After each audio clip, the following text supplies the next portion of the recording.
sorrow. If there is sorrow, it will be followed by joy. If there is success, there is also possibility of failure. You cannot have one without the other. If there is heat, there will be darkness.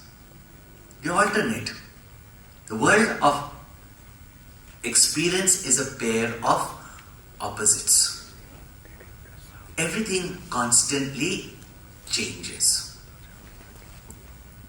In midst of all this change, only those people are able to bear change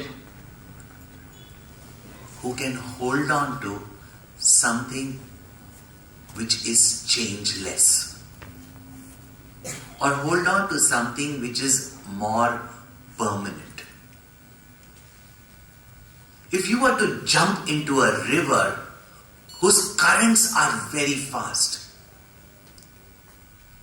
you will be carried away straight to the ocean. But if you've got something to hold on to, which is stable, which is not flowing, then you will not be necessarily carried away by the change. There are certain change we look forward for, is it not? Certain things we don't want to change. For example, a very unique conversation you hear when people are dating and after they are married. This one couple who were dating with each other, right? And even on the date, they're sitting opposite each other, but they keep on texting. So one person came up to me, he showed me. He said, "See, Swamiji, you tell me, what do I do? What do I do?" I said, "What happened?" He said, "This is proof, this is proof." Yeah. I said, "What proof?" So he shows me the text a few years ago sent by his girlfriend, who says, "I hope after marriage you will not change." And now look at yesterday's text. 10 years of marriage and no change has come in you.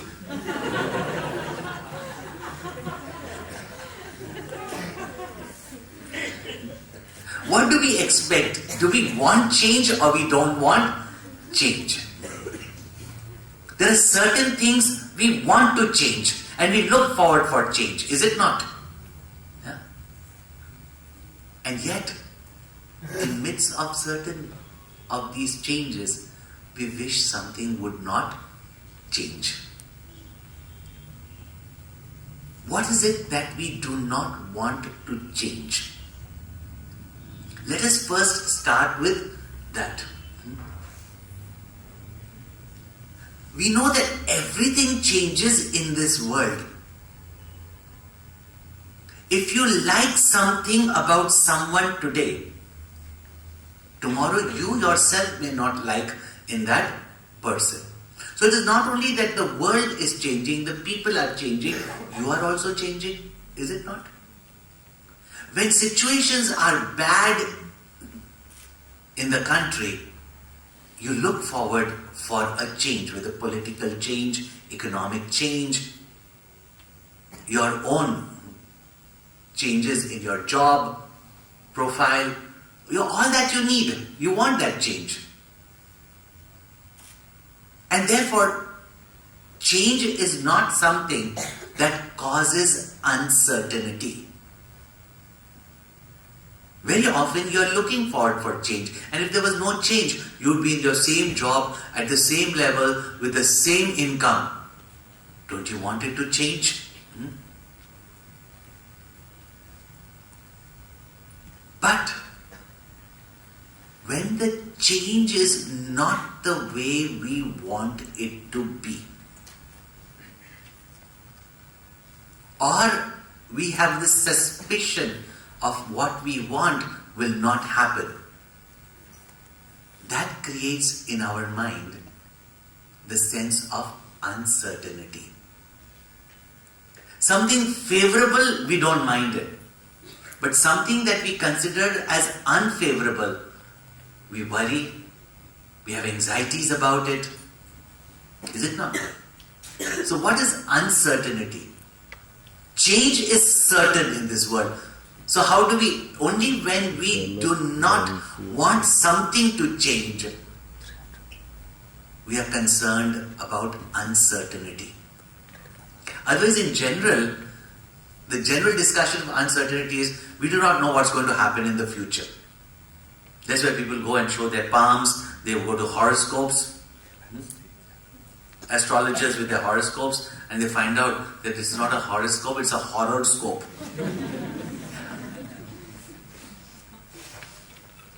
We want predictions. But certain expectations we have of what we want. For example, when you love someone, your relationship with that person will not be certain. Because things change, people change. But what you can be certain of in that relationship, what is that?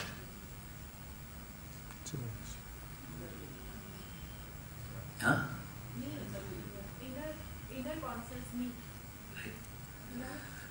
That relationship will survive or not, can you be certain? I'm not just talking about boy-girl relationship. No. Any relationship, friendship. In school when you are there, oh, we are buddies, and you just feel that, we will be friends for life. You even sing those Sholay songs. Hey, dosti, kabhi na todenge. You may have all that.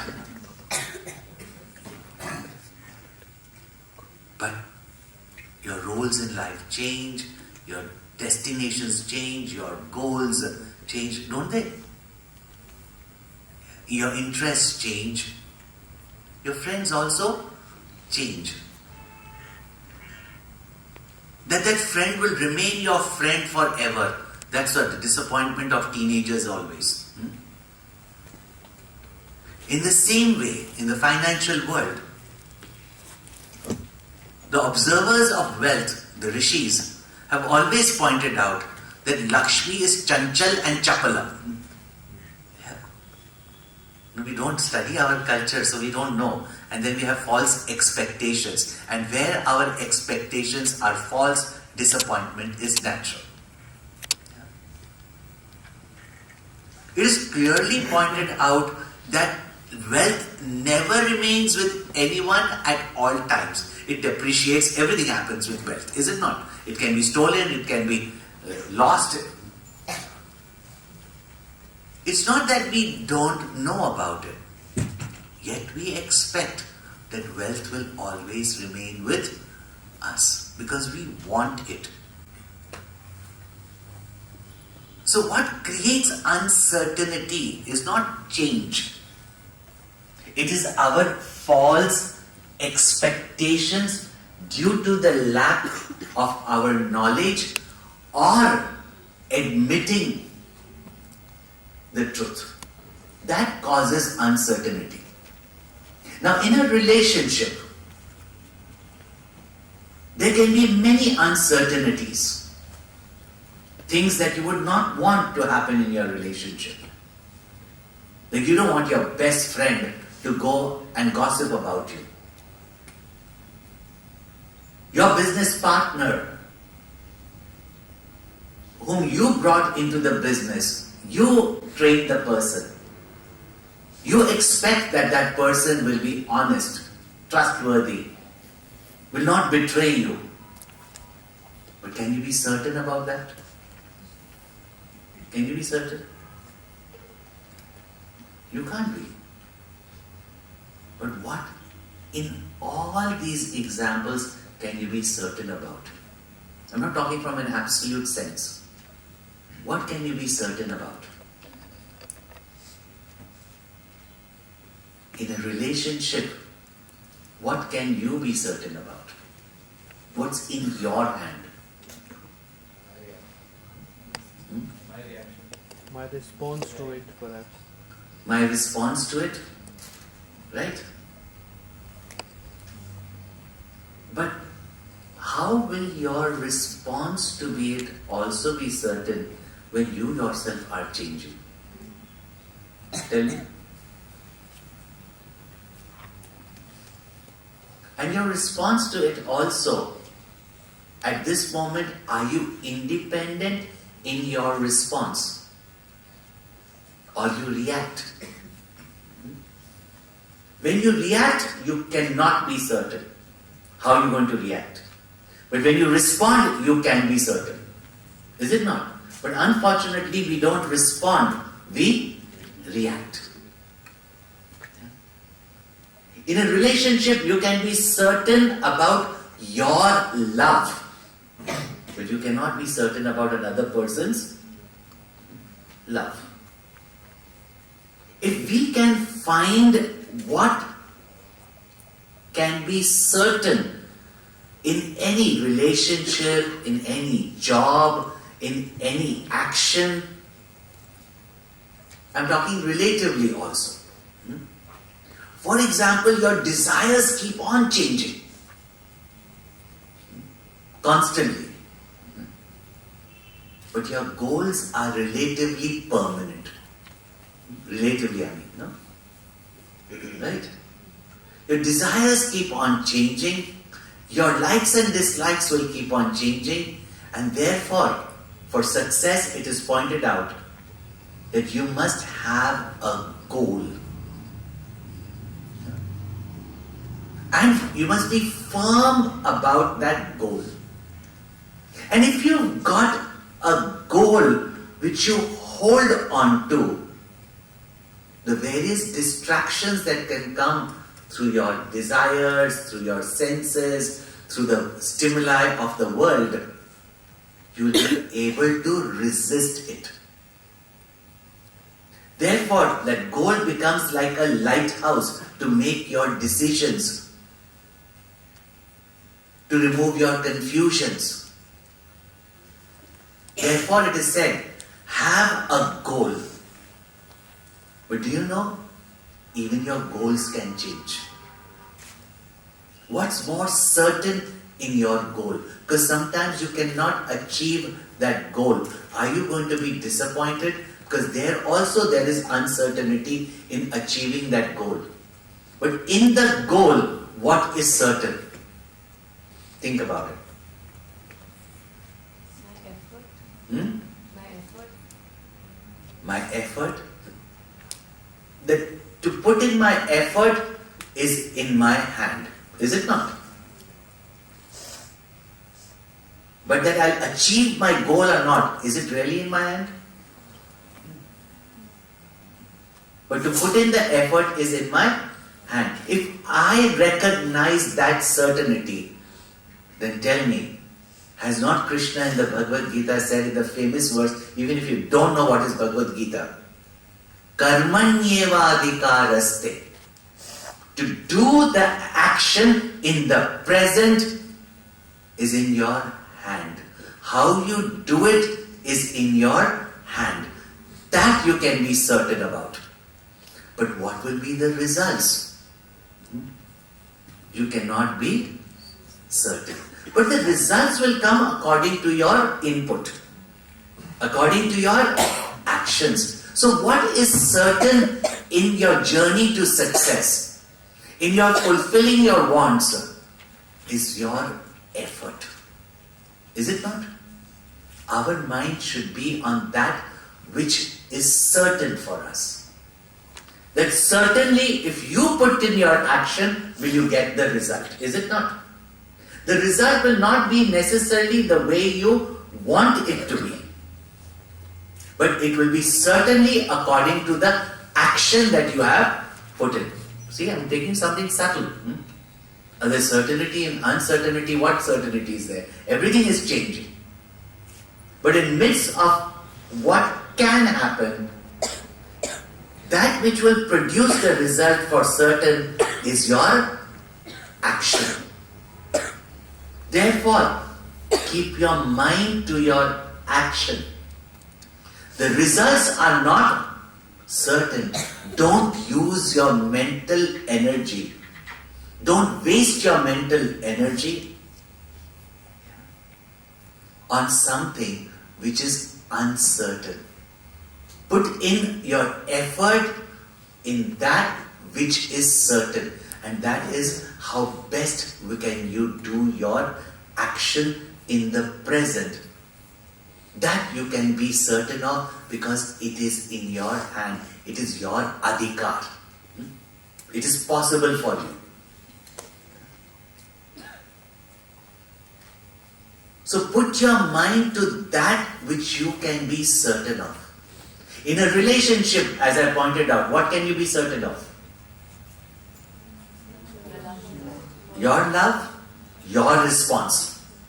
Other person's response you cannot be certain of.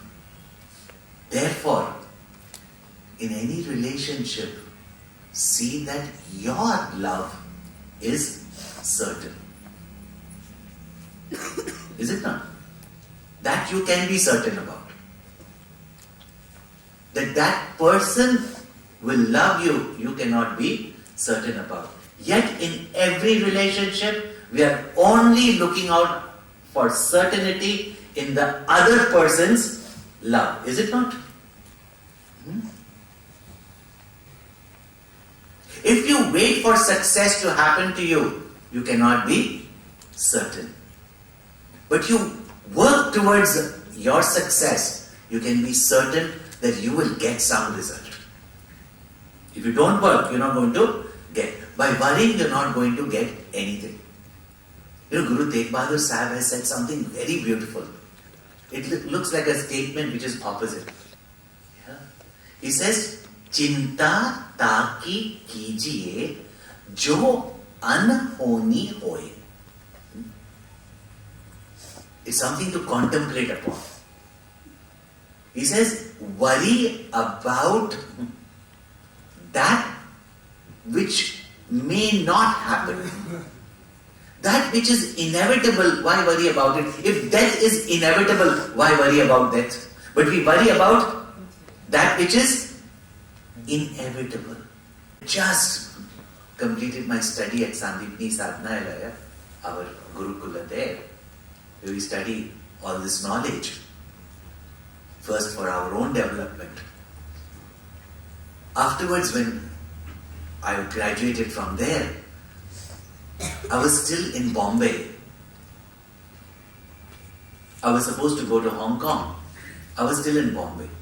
And some of the youngsters who knew me, they said, we want you to come to our colony so that we can call our friends and you can address them. I said, surely I'll come anytime for the youngsters. I'm available. Then, afterwards comes all the uncertainty. But Swamiji, you know how youngsters are.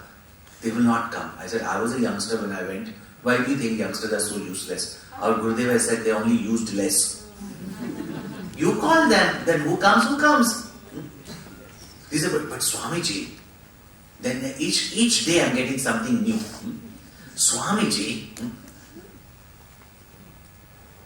you see, these youngsters want to know, what are you going to talk about? I said, when I see their faces, I see their ages, then only I can decide what to talk about. No, but they want you to speak on a subject. I said, then tell them to give a subject. At least that way it will be certain. They know I'm speaking on that subject. I know what I'm speaking about. Then give a subject. They said, no, but they don't know what subject to give also. So they're asking, what can your Swami do? Can he do some miracles? He said, I don't know, I've never seen him do some, not bring out some watch or diamond or something like that. I have not seen him do that. Then what does your Swami do? By the time I went to that building, all these youngsters were hanging around. I said, so you are coming up? They're looking at him. I said, why are they looking at you? He said, they are asking, they want to be sure that you are a true Swami. So I said, what is the definition of a true Swami? Truth means that which is permanent. So I am permanently true. I am a true Swami. No, Swamiji, they want to know that they want to come, but only if you can give some prediction about their future. So they are asking where you can read their palm. I was a little bit amused. So I said, tell them, I can do that also. Very few people you have to admit about your powers. Otherwise they will misuse it. So I said, tell them, I can.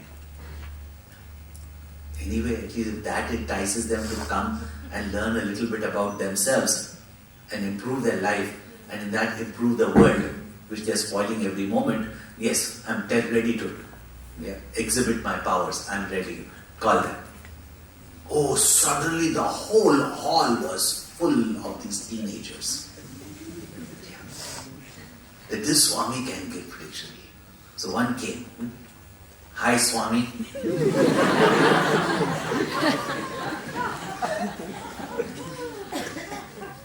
I was very willing to say bye.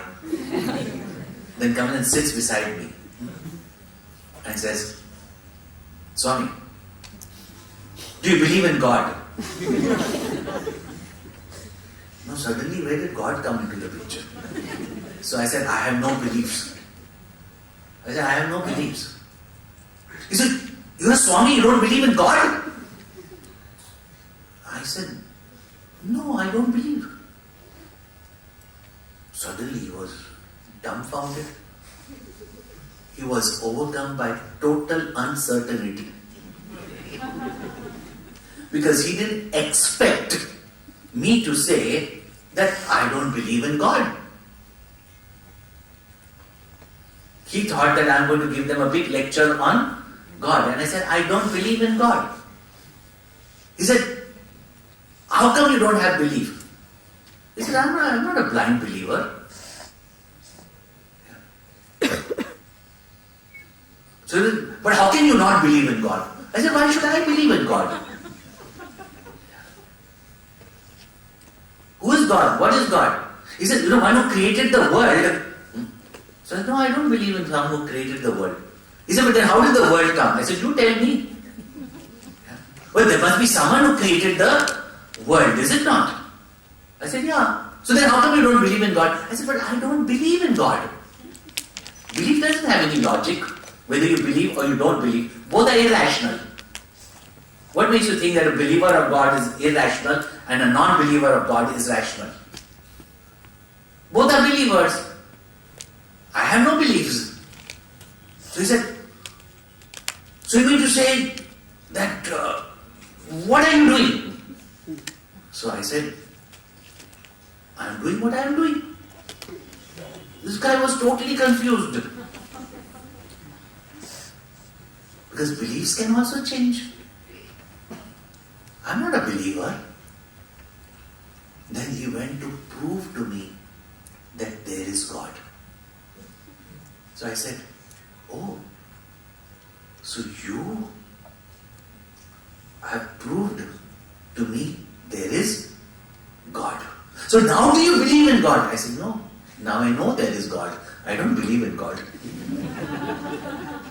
Anyway, my work was accomplished. Okay. Now they are suddenly slowly slipped down. And then they said, but are you a true Swami? I said, true Swami is one who knows the truth.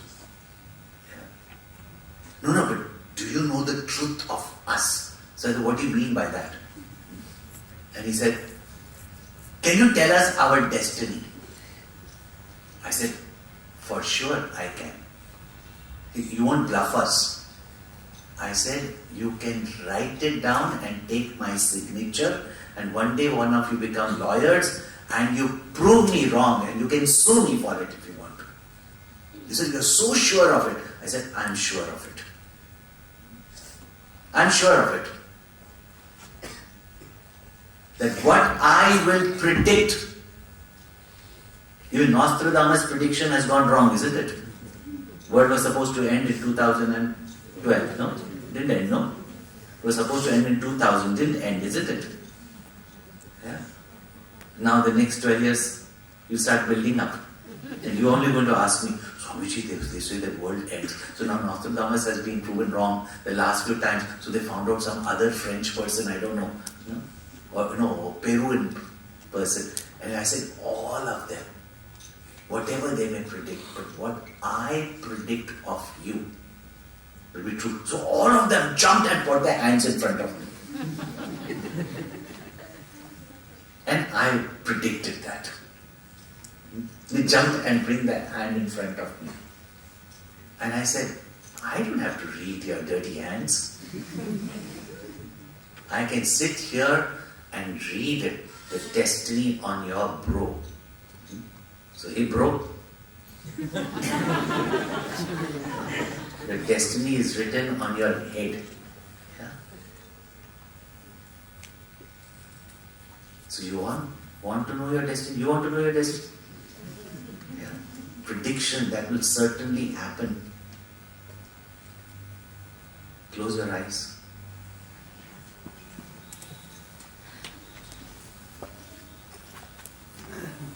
Close your eyes.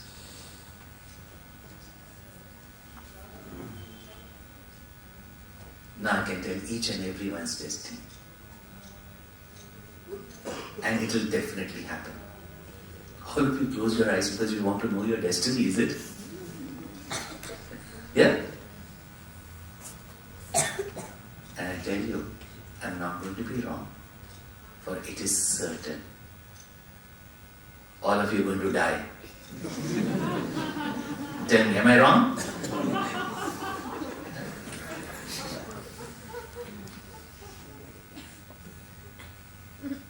Am I wrong?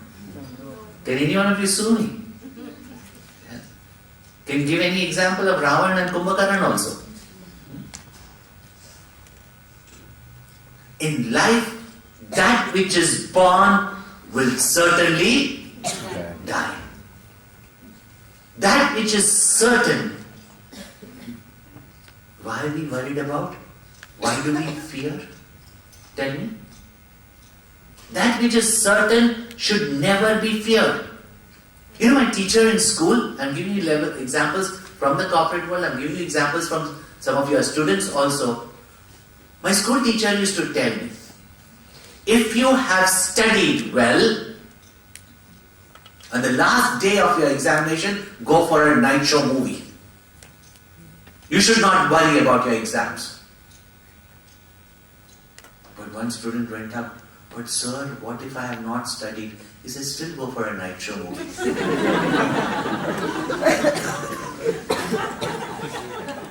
Because it's certain that you are going to fail.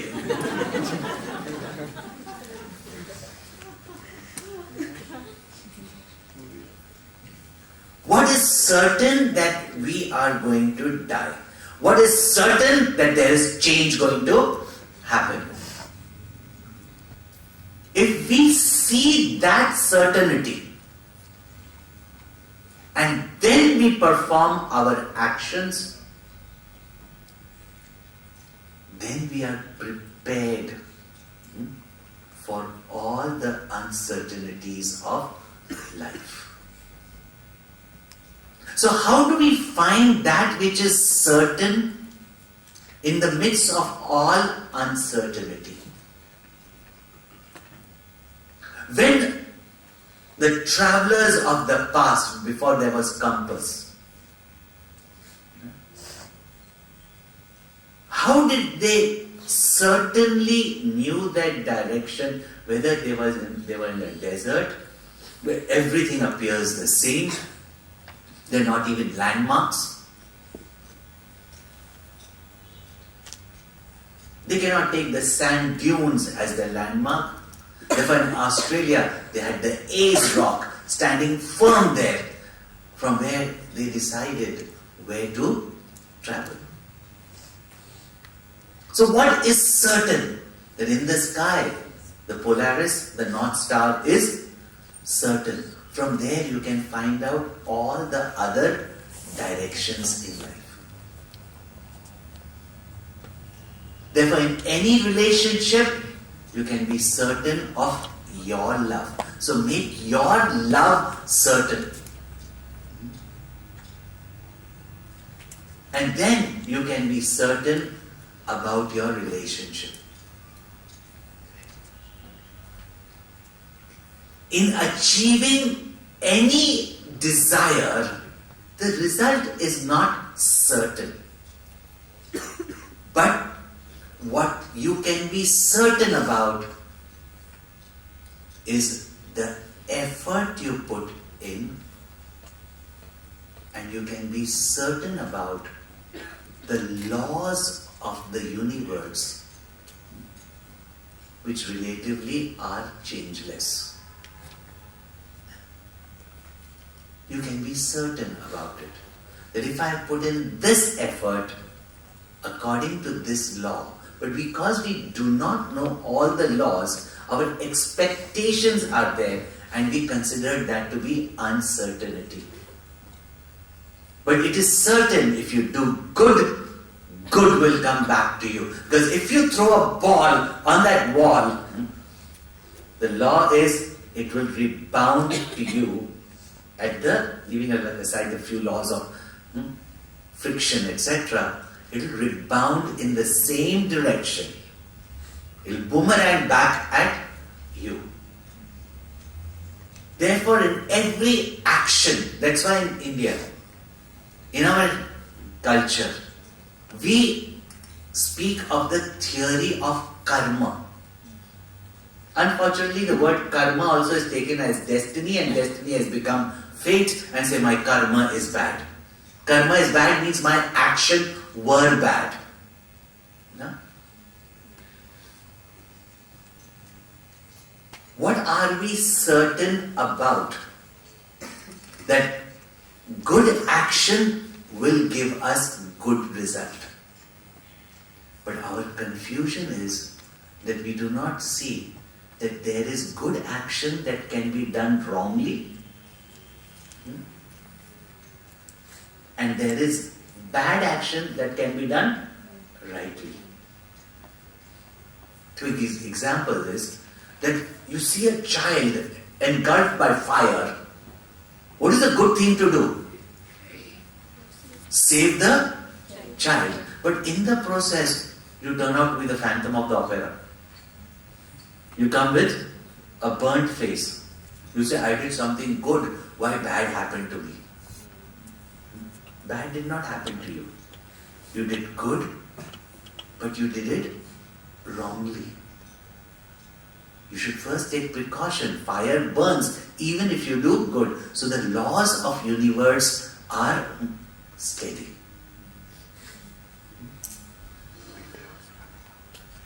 Hold on to the law. And this law is what is called as dharma. We think dharma is some moral values, some righteousness. These laws which are steady in the universe, certain in the universe. When we follow that law, you are certain to get a certain result. So what is certain is the laws of nature. Find that law. Opinions and philosophies keep on changing. But those textbooks of knowledge which have gone through the test of time, we can be certain of their wisdom and their guidance. Times are constantly changing, whether in your business, whether in your job, in your professions. Times are constantly changing, and along with that, technology is changing, is it not? But those who have gone through change, we only think that we are going through change. Maybe you think that your change is very fast. You may hear your parents saying, oh, these children have changed so much because technology is changing so fast. Our parents said the same about us, and their parents, our grandparents, when they complained about our parents, they said the same. But they have gone through the change. Therefore, grandparents are better at bringing up their grandchildren than they were in bringing up their own children. Isn't it? Because they have gone through the change. Their wisdom is certain. Those who are going through the change, their wisdom is not certain. I'm just giving you a few examples how to find that which is certain in midst of all the uncertainty. Give you example of love. Give you example of action. Give you example of the laws of nature. And knowledge which has gone through the test of time is what called as wisdom. We can certainly follow that.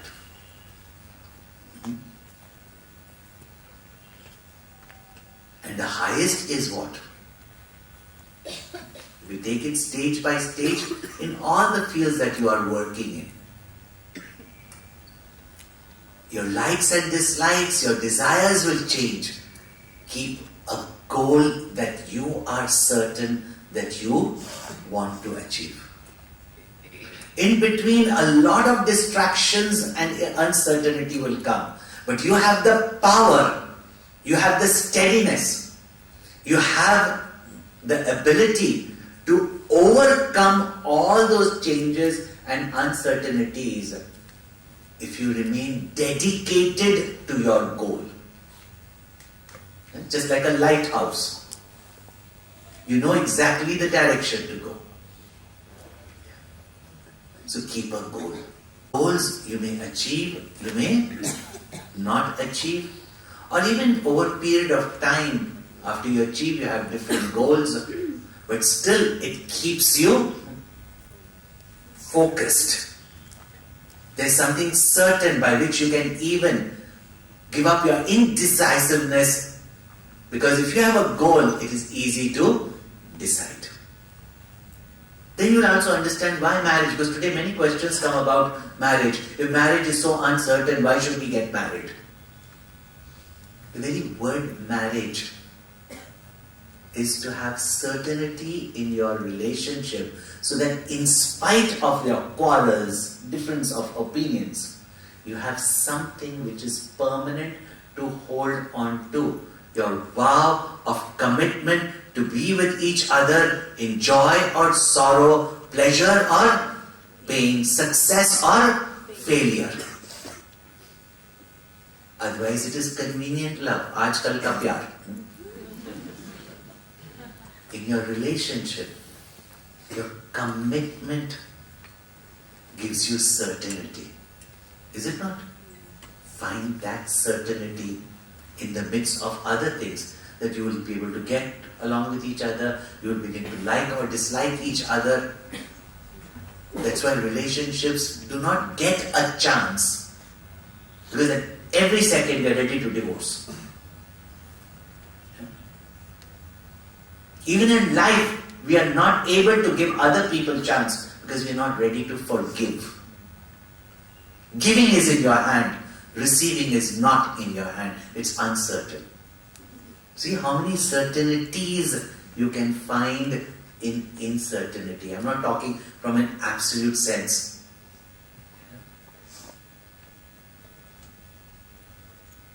For someone to do right or wrong to you is uncertain. But for you to forgive can be certain. In this way, you find what is certain in uncertainty. So when you have your commitment in a relationship, in spite of any other uncertainty, you can work towards your goal. Now your goals will also change, therefore in companies today. We are talking about vision statements. And most important is finding your purpose of life. And if your purpose of life is certain, then no uncertainty in life can affect you. Because your purpose you can fulfill through different goals also, by different means also. So subtly find out your purpose. And your purpose depends on who you are. And in every reaction, in every response, in every achievement, in every relationship, what is certain is you. How important it is to know yourself.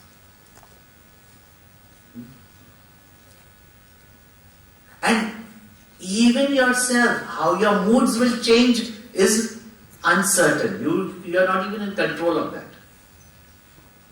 Then what is changeless in you?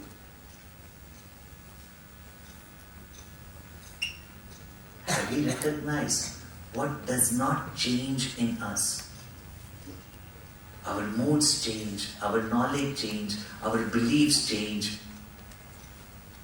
But what is it that remains the same in us? That is the theme of all the books of knowledge, which we call as spiritual scriptures. And if you come to know that permanent in you, you can bear any storms of life. Whether the wind is a gentle breeze that carries you forward, or it's a storm that turns you spinning, or spins you around. You can bear the storms of life if you have got something permanent to hold on. Even a belief in a permanent God. When you hold on to that which is permanent, then whatever uncertainties are there in life, they will come, they will go. But you don't get carried away with it when you hold on to that which is permanent. Religion calls it as God, philosophy calls it as truth, science is searching for it as reality, and Vedanta points out that that permanent is your true self. Everything else is uncertain. But relatively, if you know that death is for certain, will you hoard things? Tell me. Yeah. Will you commit crimes? If you hold on to that which is permanent, that which is certain, and I've shown you through various examples at different levels how to find something more permanent than what we give things importance, we worry about. So I'll conclude here. So giving you a lot to think about, and do it today only, because we don't have much time here. Otherwise, in any workshop, camps that we conduct, we make you do it. Find out what is certain in your relationship. Find out what is certain in your job. What is certain in your business. What is certain in your profession. What you can certainly do. And if you hold on to that, then uncertainty does not affect you.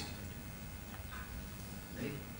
So if you hold on to the lighthouse, you cannot get lost. You hold on to the chains on the bank, you cannot be drifted by the river. If you have yourself well grounded in the earth which cannot be shaken by the wind, any storms of life will come and go. Hold on to that which is permanent. And uncertainty is uncertain. It may come, it may not come. If it comes, it will go. Yeah. Joy has come, joy will go. Sorrow has come, sorrow will go. Why bother about that which is uncertain? You hold on to that which is certain. So if there's any questions you have, you can ask. We have time for 2-3 questions, not too many. But if you have any questions, yes. You said that it's important to hold on to the self. How to do it? First of all, you must know yourself. What's certain about you? And there are two selves at this moment as though. One is your Swabhava, other is your Swarupa. Swarupa, your nature never changes. But your apparent nature, which makes you unique compared to anybody else, which in this life you would say is your nature, which will express itself in your relationship, it will express itself in your business, in your work, your methodology, your goals, etc. At least recognize that. And how do you do that? First of all, spend time with yourself. Even books, motivational books, we are too busy reading the book, we don't read ourselves. Even in the toilet, the only place where you could be yourself. Even there, you have these glaring magazines on you. Or you're WhatsApping a friend and afraid that suddenly the video might go on.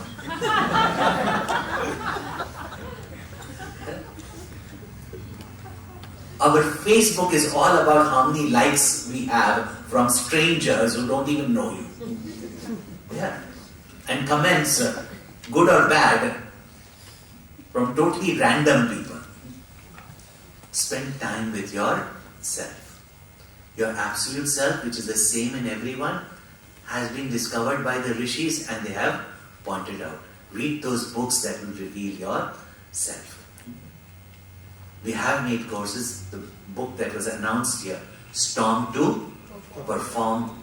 Every youngster, every young person must try to get that book. Highly motivational, points out to you that in the storms of life, how do you find that pivot? How do you find that certainty? So that points out. So spend some time with yourself. Read these books that reveal to you yourself. Your own nature which expresses in all relationship. If you daily spend some time introspecting, it starts becoming visible. From that you will recognize your purpose. According to your purpose, you'll be able to set the right goals for yourself. And whatever is happening in life, you will realize is happening because of your temperament. So spend some time with yourself. There are books also. We have also created a course called Make It Happen. And be available at a very discounted price for all of you in a CD-ROM. The CD-ROMs are going outdated. But it's available on our Chinmaya International Foundation website. And plus every year I conduct in the month of June in Coimbatore in our international school. These courses, which are not just going to be theories and listening, where you sit with yourself, work out your nature, recognize your purpose and set your goals accordingly.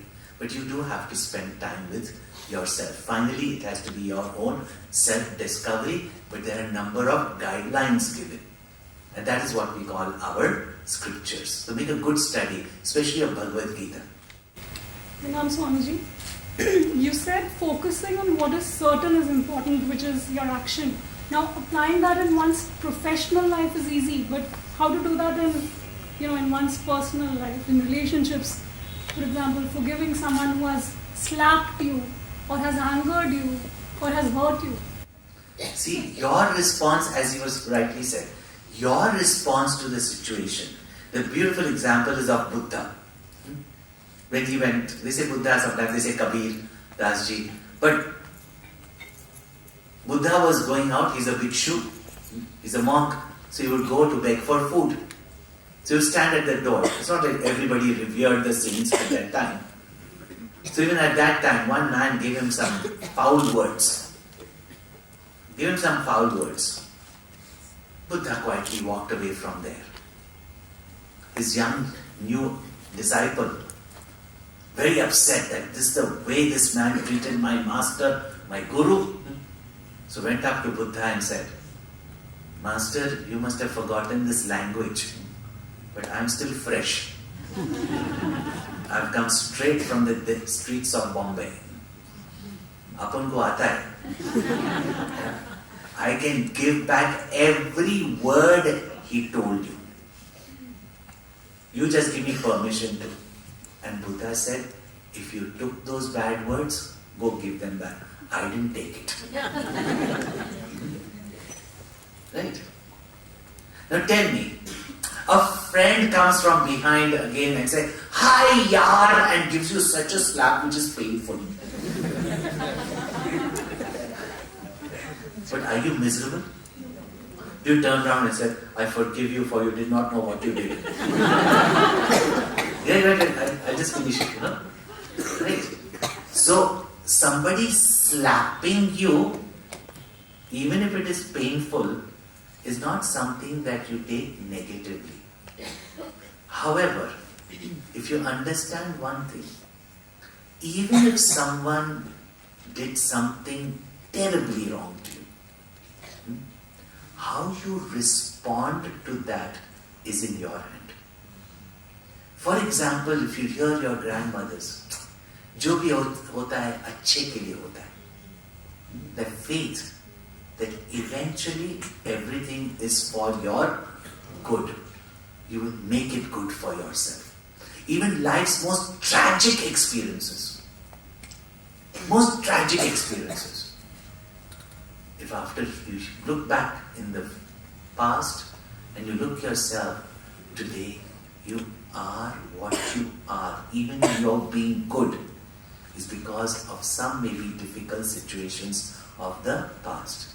If this knowledge is there, that even if someone hurts you deliberately, wrongly, or is behaving in a nasty way. Exactly. A so-called friend suddenly behaving in a nasty way. way. How to deal with it? Now tell me, you have a puppy dog at home? You have a dog at home? I had a dog Had, 16 right? years. 16 years ago you had a dog. Most of the time that dog comes up to you, licks you, just makes you feel you're the top of the world, is it not? But there's sometimes growls at you and barks at you. If you're a child, you get affected, you start crying. But if you are old, you will say what? That's the nature of the dog, is it not? That's the nature of the dog. You don't even give it a second look. Your mom shouts at you and your mother-in-law shouts at you. Know the difference?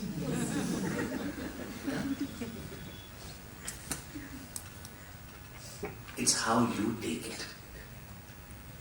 We have false expectations, especially in the commercial world. Even people whom you help, remember everyone there is for their profits. Your expectation that you did something for that person, and that person, when you are in losses or you are in difficulty, will do it for you, they are selfish. You can only see that you are not selfish. Yeah? So try to hold on to that. How you respond to it. Yeah? So it's not that they are right. Forgiveness is never a favor you are doing on a person who is wrong. Because even that person you have to correct sometimes. Punishment should be correction. It's always you're doing a favor on yourself. That you are freeing yourself from that pain, that sorrow that you got once, but you keep reliving yourself many times. Yeah? So try to focus on that. That you need to be spared of the memory of that experience. That is why forgiveness. It's a favor on yourself, never on the other. In fact, don't let people get away with what they've done wrong. Give them back, but with forgiveness.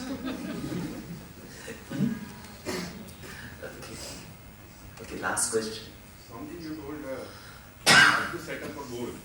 So most of the time I try to set up a goal, but I don't know how to set up that goal.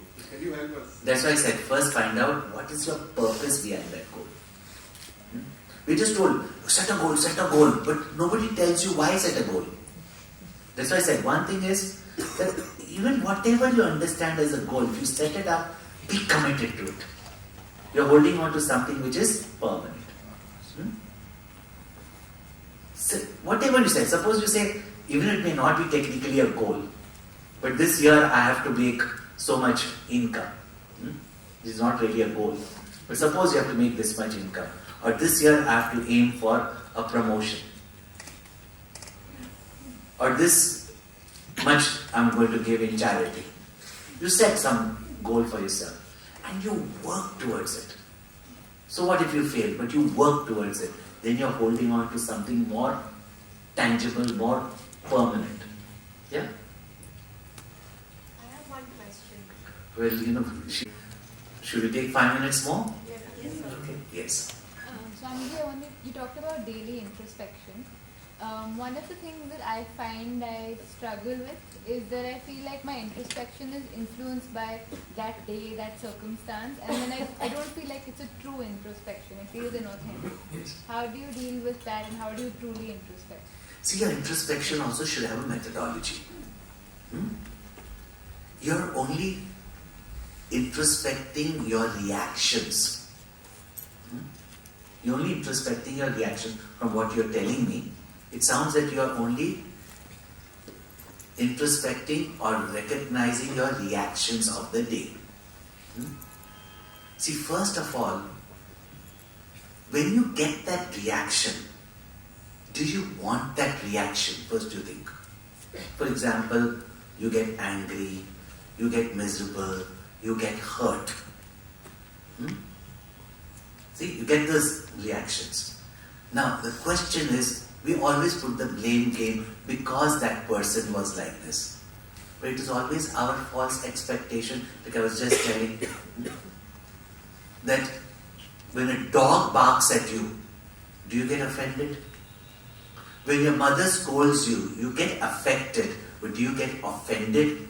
But when your mother-in-law scolds you, you get affected and you get offended also. That reaction is in your hand or not? Right? Now, that reaction, why did you react in that way? That is more permanent in you. Because every day, in different situations, it's because of that you react. It's a false expectation, it's a false judgment, right? It's a certain limiting belief or, what to say, emotion that you're holding on to. Begin to recognize those subtle things. Simple point of first detect what caused you sorrow, agitation, or to behave wrongly. Detect it. Then be firm that you're going to work or remove it instantly. That this is false ideology. This is a false belief. This is a false expectation. This happened because I was lazy or I was careless. I was not alert. Or I had so many expectations and this person seems to have disappointed me. But the expectations I had, that I can correct. So negate it. And then substitute it with some positive value, positive actions. Right? Maybe next day you go and say, yes, you hurt me.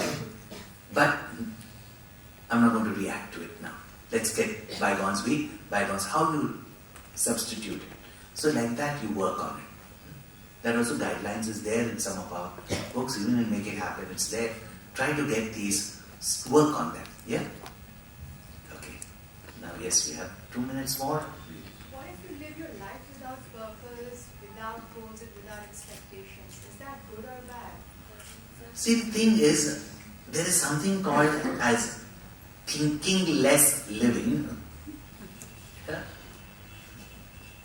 At the same time, there is something as living with acceptance. Yeah. So, depends where it's coming from, tamasic or sattvic. Outwardly it sounds the same, but it's different. Doesn't mean that you have to have goals. Don't say as a mother you don't have a goal for your children, for yourself. Yeah. It's not that we may not recognize our purpose, we may not think about our goals, but we are all constantly doing it continuously. But you may not have a goal to be a Prime Minister of India. That's not being having a goal. Yeah. To be a very, efficient housemaker. That's a goal. To love your children unconditionally. That's a goal. But wouldn't life be peaceful without a goal or an expectation of purpose? You can be desireless only when you are complete within yourself. And that is by gaining that permanence that is in you. If you have that, then definitely no desire, no goal, there's no need for it. But not having it, then you will be buffeted by, and you cannot say that I will tolerate everything. You generally don't. Then you should be tolerating everything.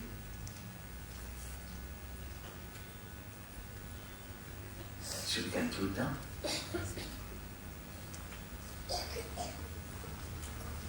Thank you, Swamiji. It was truly an inspiring session, and I'm sure our lives would be far more peaceful after this. Thank you so much for this deep, insightful talk. Now I would like to invite Srivats from Young Indians for giving his concluding remarks.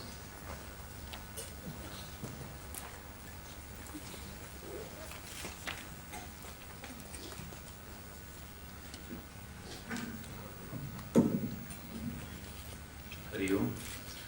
So when I started, this event started and people were coming in, I was kind of worried and a little, anxious about who's going to come in. I was getting a flurry of cricket messages. But 5 minutes into the talk, all that disappeared because, as Swamiji said, what was certain was my effort, our effort to, kind of call people and invite people. The rest is up to, in those hands. Guru is a person who removes darkness. Here today, some of us gain new knowledge. Some of us were blinded by our experiences, and that is when a Guru like Puja Swamiji, when he addresses and the preaching that he has given us today, has actually removed a lot of darkness that has been there. I thank Puja Swamiji for accepting, on behalf of YI, I thank Swamiji for accepting to address us, and it has been a great experience, and I'm sure all of us would want to hear more and more about your teachings. From childhood I have been listening to Swamiji from the time I was in Chinmaya International School, and every time it's been new experiences, gaining new knowledge. I request Swamiji to continue to bless us and educate us. Thank you. Hari Om. Should we take 5 minutes more? Yes, sir. Okay, yes. Swamiji, you talked about daily introspection. One of the things that I find I struggle with is that I feel like my introspection is influenced by that day, that circumstance, and then I don't feel like it's a true introspection. It feels inauthentic. Yes. How do you deal with that, and how do you truly introspect? See, your introspection also should have a methodology. You're only introspecting your reactions. You're only introspecting your reaction from what you're telling me. It sounds that you're only introspecting or recognizing your reactions of the day. See, first of all, when you get that reaction, do you want that reaction? First you think. For example, you get angry, you get miserable, you get hurt. See, you get those reactions. Now, the question is, We always put the blame game because that person was like this. But it is always our false expectation, like I was just telling, that when a dog barks at you, do you get offended? When your mother scolds you, you get affected, but do you get offended? But when your mother-in-law scolds you,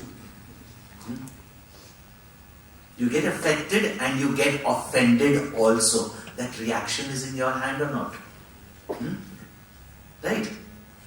Now, that reaction, why did you react in that way? That is more permanent in you.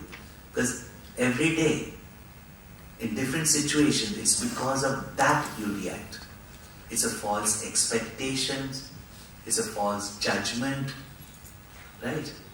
It's a certain limiting belief or, what to say, emotion that you're holding on to. Begin to recognize those subtle things. Simple point of first detect what caused you sorrow, agitation, or to behave wrongly. Detect it. Then be firm that you're going to work or remove it instantly. That this is false ideology. This is a false belief. This is a false expectation. This happened because I was lazy or I was careless.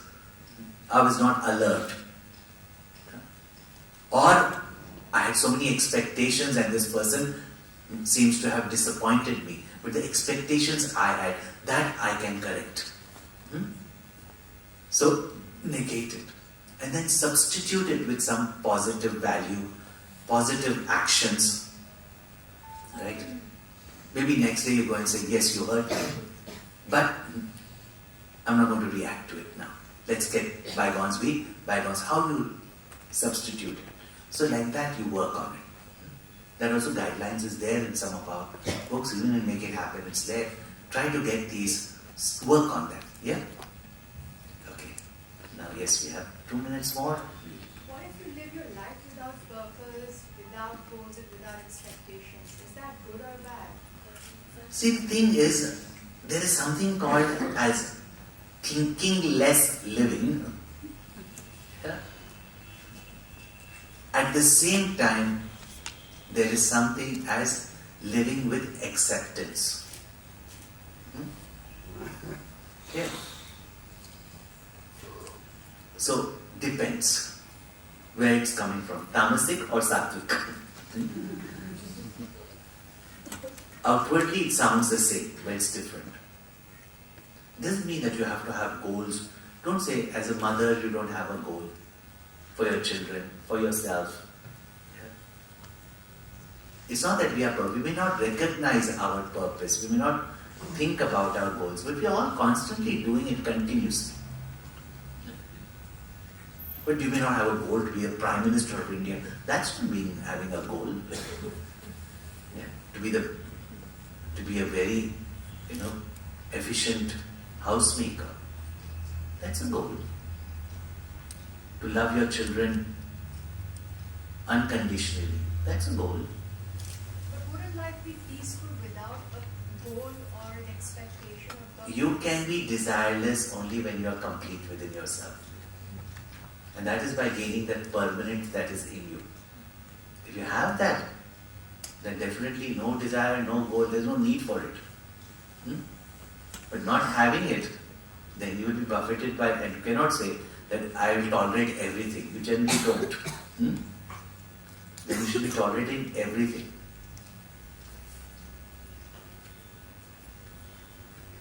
Should we conclude now?